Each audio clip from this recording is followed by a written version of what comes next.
증인 최소원 씨는 일단 불출석 사유서를 제출을 하셨습니다. 그래서 출석을 안 하실 것 같으니까 우선 그 오전에 말씀드린 것처럼 쌍방 대리인께서 제출하신 서면을 확인하고 증거 관계를 정리하고 이후 절차를 진행하도록 하겠습니다.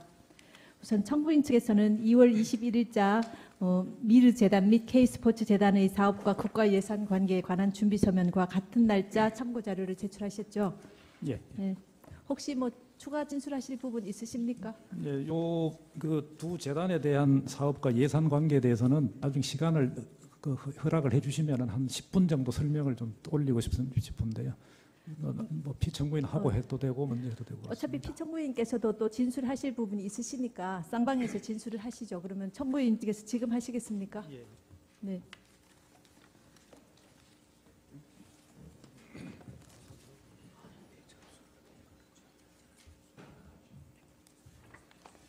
그 준비 서면을 진술하기 전에 오늘 이제 저희가 좀 정리가 돼야 될 부분이 있다고 제 의견을 한번 먼저 말씀을 드리겠습니다.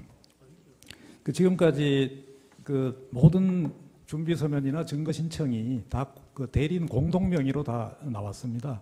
그리고 피청구인 대리인은 또 대리인단에서 대표 대리인 두 분을 선정을 해서 또 재판부에 신청을 다 해서 그렇게 된 것으로 알고 있는데 오늘 제출된 준비 서면하고 증거 신청서는 피청구인 대리인 중에 3분 이름으로 이렇게 제출이 되어 있습니다. 그래서 제가 알기로는 이 대표 대리인이라는 것이 물론 뭐 송달이나 뭐 이런 편의를 위해서도 신청을 하겠지만 그렇게 지정하는 취지는 소송상의 어떤 소송 행위, 신청, 진술, 증거 신청 뭐 이런 것들을 좀 통일적으로 하기 위한 소송의 어떤 효율성을 위한 그런 취지가 있다고 생각이 됩니다. 그래서 또 그런데다가 또 세 분이 낸 준비 서면하고 증인 신청서에 대해서 또 그 중에 한 분은 또 내 이름을 빼달라고 이렇게 신청을 했기 때문에 과연 이 준비 서면과 증인 신청서가 피청구인 대리인 전체의 의견인지 그것을 좀 먼저 확인을 하고 변론을 해야 될 것 같습니다. 그러면 혹시 답변하실 수 있으십니까? 어느 분이 하시겠습니까? 제가 말씀 좀 드리겠습니다. 네. 예, 편의상 전번에 대표 변호사, 대표 대리인이라는 그 용어를 써서 이렇게 이 행정의 편의상 그렇게 한 것이지 그런 행위가 있었다고 해서 이 민사소송법상의 대원칙 각자 대리입니다. 변호사들이 각자 대리고 피청구인이 자신의 의사로 엄연하게 변호인을 선임했는데 지금 형식적인 어떤 행정 편의적인 의미에서 지정된 대표 변호인이라는 걸 내세워 가지고 증거 신청 자체를 아예 없는 것으로 하려고 하는 것은 이것은 민사소송법상의 대원칙을 무시하는 처사이기 때문에 각자 대리 원칙에 따라서 증거 신청에 대해서 재판부의 판단이 있으시기를 바랍니다. 네, 알겠습니다. 쌍방의 제가 얘기를 드리는 이유가 네. 지금 이제 오늘 제출된 준비 서면을 보시면은 이 탄핵 소추의 적법 요건부터 지금 주장을 하고 있습니다. 그런데 저희가 지금 준비 절차 3번 거치고 오늘이 16번째 변론기일인데 분명히 준비 절차에서 이 탄핵 소추의 적법 요건에 대한 주장은 철회하기로 그렇게 다 조서가 다 정리가 되고 있었는데 지금 대리인단 10몇 분 중에서 2분이 갑자기 또 적법 요건을 주장을 하면은 각자 대리는 맞습니다만은 이 대표 대리인을 지정한 취지가 뭐겠습니까? 그것이 재판부에서 대리인단 보고 지정을 해달라고 한 것도 아니고 피청구인 대리인단 내에서 앞으로 소송 행위는 우리 두 대리인이 주로 하겠다고 이렇게 신고를 한 겁니다. 허가를 재판부에서 지정을 한 게 아니고요. 그렇기 때문에 소송 행위를 다 할 수 있다는 건 제가 아는데 어느 주장이 피청구인의 주장이냐 그걸 그 부분은 저희가 조금 이따가 정리를 하고 또 저희가 판단할 부분을 하도록 이렇게 재판장님, 하겠습니다. 그 부분에 대해서 한 말씀만 드리면요. 지금 일부 변호사께서 말씀하시는 부적법하다는 소가 부적법하다는 그 부분은 준비 절차 기일에서 몇 명의 변호사가 철회한다고 해서 철회될 일이 아니고 직권 조사 사항, 소송 요건에 관한 사실이기 때문에 그 부분에 대해서는 이 변론이 마지막으로 끝나는 그 순간까지 언제든지 고려해야 되고 문제 삼아야 될 일이기 때문에 준비 절차에서 그 소송 요건에 관해서 뭐 철회하는 취지로 정리된 일이 있다 해서 지금 말 못할 일이 전혀 아니라고 봅니다. 네. 네, 잘 알겠습니다. 일단 그 부분은 저희가 좀 판단하도록 하겠습니다. 그러면은 청구인 대리인께서 진술하실 부분 진술하시겠습니까? 네, 그것도 마저 하겠습니다.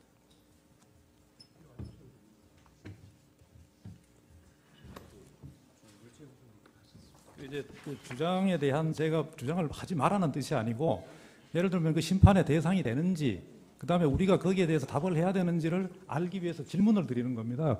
만약에 피청구인 대리인이 그런 주장을 계속 유지하신다면은 새로 하신다면은 저희가 또 거기에 대해서 또 법리적인 주장을 답을 해야 되기 때문에 그걸 좀 성명을 구해달라는 그런 취지지 뭐 다른 뜻은 없습니다. 제가 변론을 하지 말라고 한 적도 없고요. 예.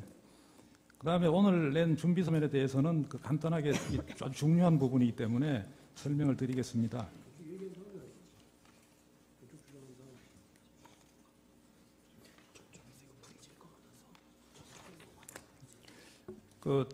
나중에 그 피청구인 대리인께서 변론하면 그 쟁점에 대해서 나중에 제가 반박을 따로 하고 네. 오늘 준비서면은 미리 준비를 했기 때문에 진술하겠습니다. 네.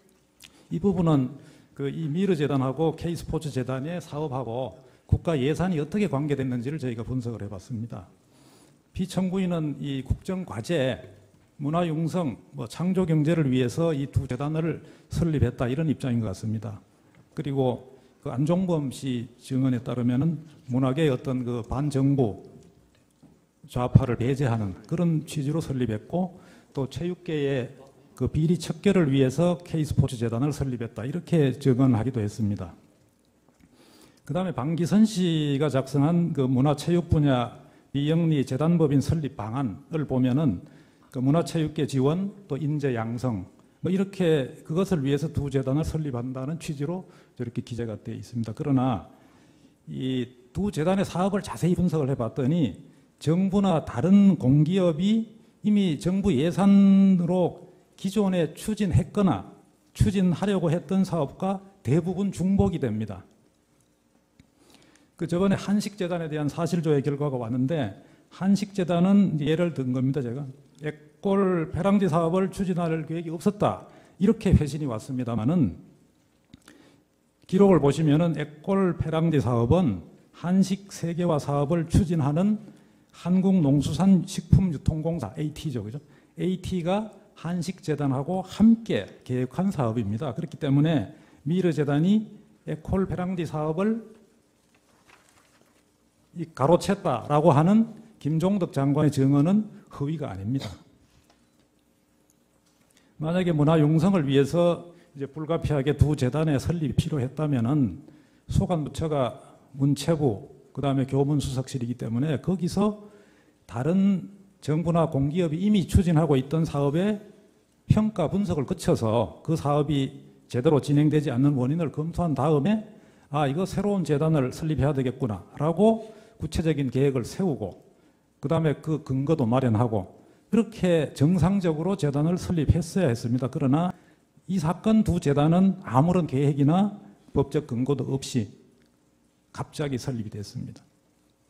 그와 같은 설립의 경위, 그 다음에 법적인 근거 유무, 그 다음에 설립 과정의 공개 여부, 그 다음에 임원진 선정, 재단 출연 및 그 운영 방식 이런 것들을 종합해 보면은 이 두 재단은 피청구인께서 주장하듯이 그렇게 역대 정부에서 해오던 그런 공익재단하고는 비교할 수가 없습니다.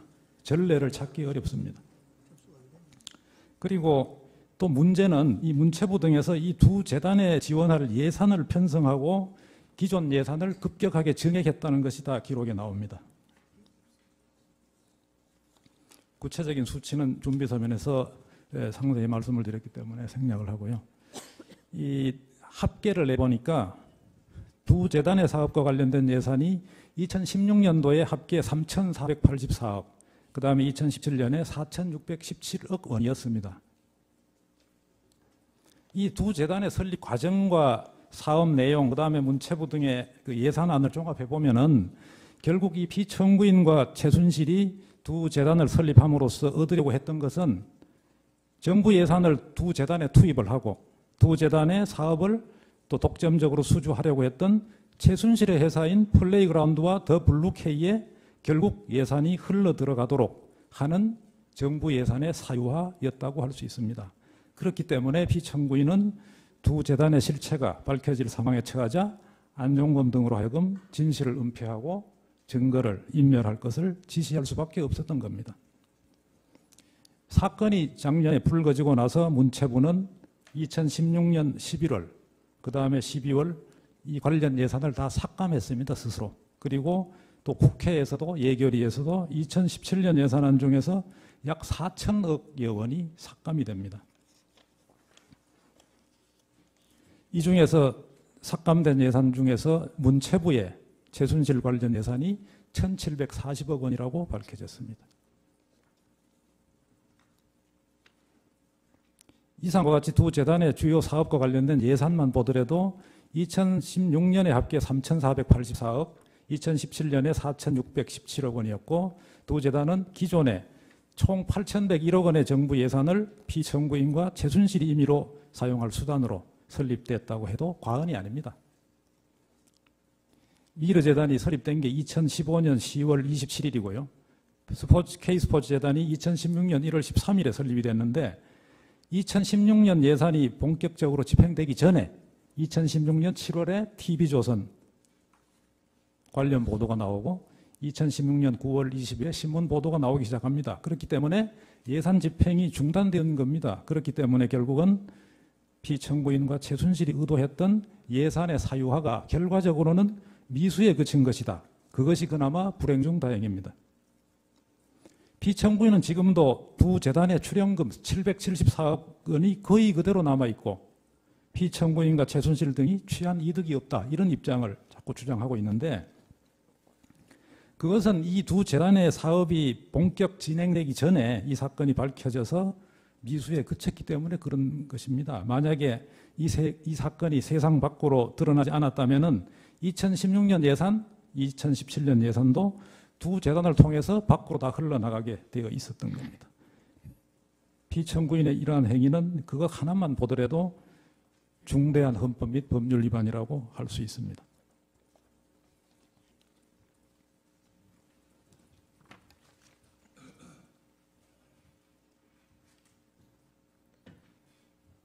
다 하셨습니까? 예. 네. 그다음 피청구인 측에서는 2월 20일자 참고 자료 제출하셨고요. 2월 21일자 생명권 보호 의무 위반의 헌법 위배 여부에 관한 의견, 이 사건 탄핵 심판의 특수성에 관한 준비 서면 두 건의 준비 서면을 제출해 주셨고요. 같은 날짜 증인 신청서, 그다음 2월 22일자 준비 서면 2개 제출해 주셨습니다. 혹시 이 부분 중에 뭐 추가 진술하실 부분 있으십니까? 네.